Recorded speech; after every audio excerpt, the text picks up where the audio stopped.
Close your eyes for just a moment. Think of them, their voice, their laugh, the way they made ordinary moments feel sacred.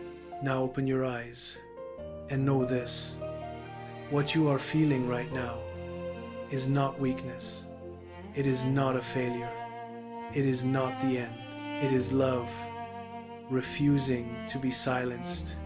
When we lose someone we deeply love, it feels as though the fundamental rules of our universe have shattered. It feels as sudden and terrifying as if gravity had simply stopped working, as if the sun had decided not to rise. For our entire lives, we build our world around the people we love. Their presence becomes our compass. Their existence becomes our evidence that the world is safe, that we belong here, that life makes sense. And then one day, that constancy is replaced by silence, by uncertainty, by a pain so deep it has no name. We look around and ask, what can I trust in this world? Who am I without them? If you are here right now, you may be in the very heart of that pain. You may be fighting reality, running from grief, desperately reaching back toward what was. But today, we are going to walk a different path together. A path that is deeply spiritual, powerfully optimistic, and profoundly empowering. Today, we draw upon the ancient wisdom of the Stoics, the Taoist masters, the great depth psychologist Carl Jung, and the timeless intelligence of the human soul. Because you need to hear this truth. You are not broken. Your life is not over. And the love you carry is still very much alive. It is time to adapt, to transform, and to step fully into the divine drama of your life. Welcome to the 999 Zone. Let us begin with one of the most profound truths ever spoken by a human being. A truth so simple and yet so revolutionary that it has the power to completely transform the way you experience loss. It comes from the ancient Stoic philosopher Epictetus, a man who was born into slavery, who endured unimaginable suffering, and yet became one of the most enlightened minds in all of history. He said this: "Never say of anything, I have lost it, but say instead, I have returned it." Read that again. Not I have lost it, but I have returned it. When someone we love passes away, our instinct tells us we have been robbed, that something sacred and irreplaceable has been violently taken from us. But Epictetus invites us to question that instinct at its root, because the truth is, the people we love were never truly ours to begin with. Think about that. If they truly belonged to us, we would have total control over them. They would never leave. They would never hurt us. No force in the universe could ever take them away. But they could leave, they could go, because they were never possessions. They were gifts. Magnificent, luminous gifts loaned to us by the universe for a period of time that was always finite, always precious, and always enough. Epictetus put it with breathtaking simplicity. Is your child dead? They are returned. Is your spouse gone? They are returned. Not stolen, not erased, returned. Like a library book that carried the most beautiful story you ever read, you don't curse the library for wanting it back. You give thanks that the story was ever in your hands at all. Now, this is not about being emotionless. This is not about pretending the pain isn't real. Even the great Stoic Seneca, when writing to his own grieving mother, never told her to feel nothing. He guided her toward what he called the middle path between deep, genuine affection and grounded common sense. Feel the grief, honor the grief, but do not let the grief become your identity. You are allowed to cry. You are allowed to miss them every single day, but you do not have to become a helpless prisoner of that pain. You can choose in even your darkest moments to see their life as the most beautiful loan the universe ever gave you. And instead of mourning what was taken, you can bow your head in profound gratitude for every single moment you were allowed to borrow them. When loss arrives at our door, our first instinct is to fight, to force the world back into the shape it used to be, to demand that reality return to us what has been taken.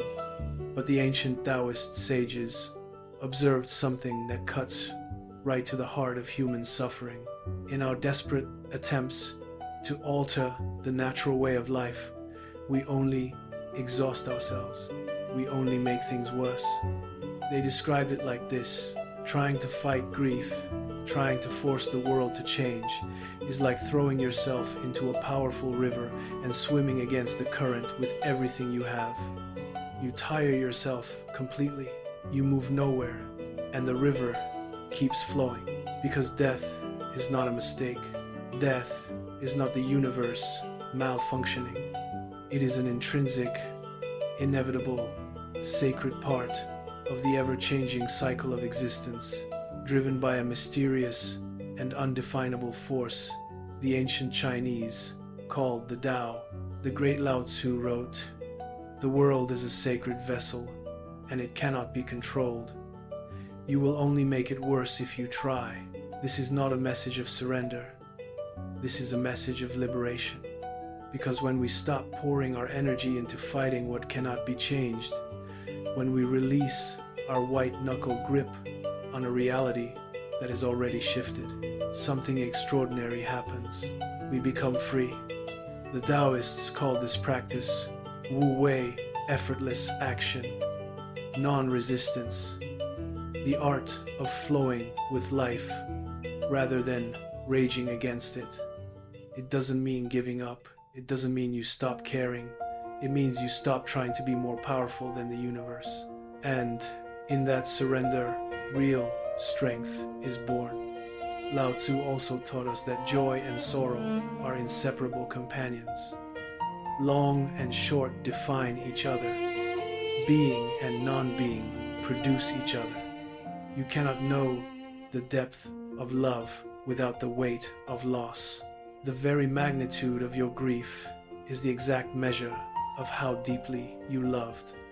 And that is something to be honored. Not suppressed, not escaped, honored. The Taoist masters spoke of a practice they call the fasting of the heart, to empty yourself of the desperate need to control the universe, to release all rigid expectations of how life is supposed to look. And in that sacred stillness, in that open, emptied, willing space, the natural flow of life can finally move through you like water through an open hand.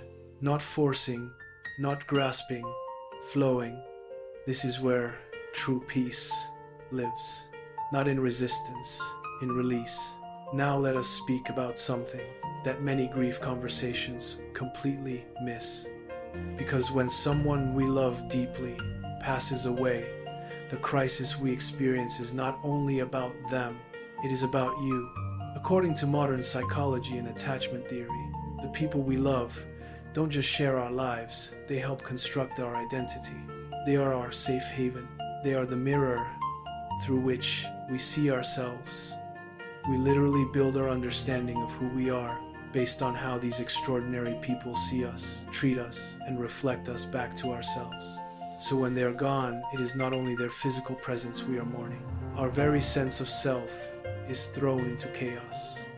We stand in the silence they left behind and ask, now that they are gone, who am I? This is perhaps the most disorienting question a human being can face. But here is the truth that can set you free. You don't have to say goodbye to them. Not really, not fully. Because mourning, true, healthy, courageous mourning, is not about forgetting. It is about transformation. It is about evolving the relationship from the physical realm into the spiritual one. Their body may be gone, but they continue to exist vibrantly, powerfully, and permanently within your mind and within your soul. The lessons they taught you, the courage they inspired in you, their sense of humor, their favorite songs, the way their eyes looked when they were proud of you, that lives inside you forever. You carry them. Every kindness you extend to a stranger, they are in that. Every time you choose courage over fear, they are in that. Every time you laugh at something they would have laughed at, they are still there. Psychologists call this continuing bonds, the understanding that love does not end at death. It transforms, it evolves, it finds new ways to breathe.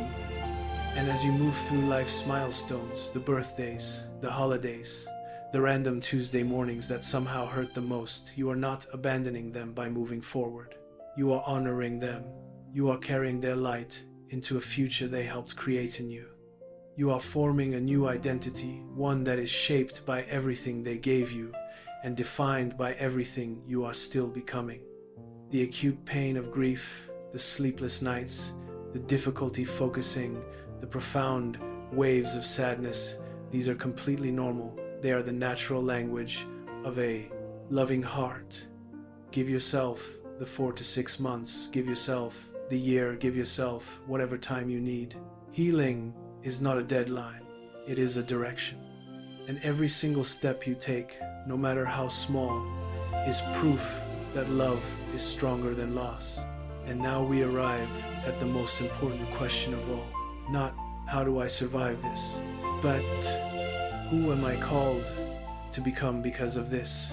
The legendary psychiatrist Carl Jung spent his life studying the human psyche, the shadow, the soul, the depths of human meaning. And he said something that pierced through the comfortable illusions we all like to hold. Man needs difficulties.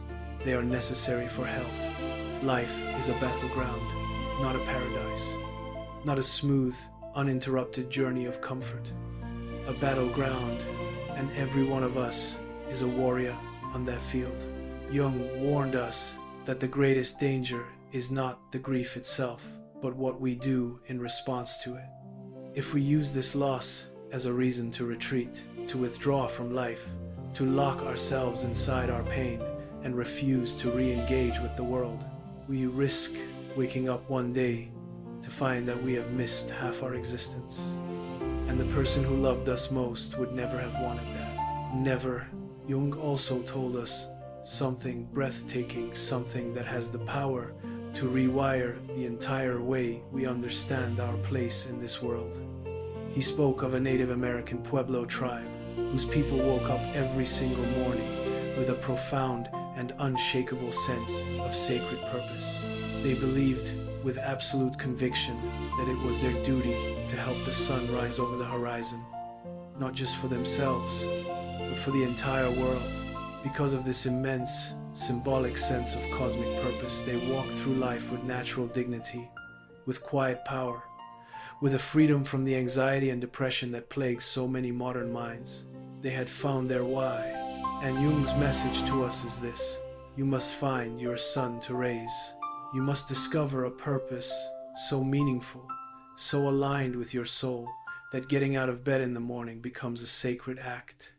Whether that is through creating art that moves people to tears, through building something that outlives your own years, through serving your community, raising your children with intention, or simply living a life so full of love and courage and light that the person you lost would look down and say, "That's them.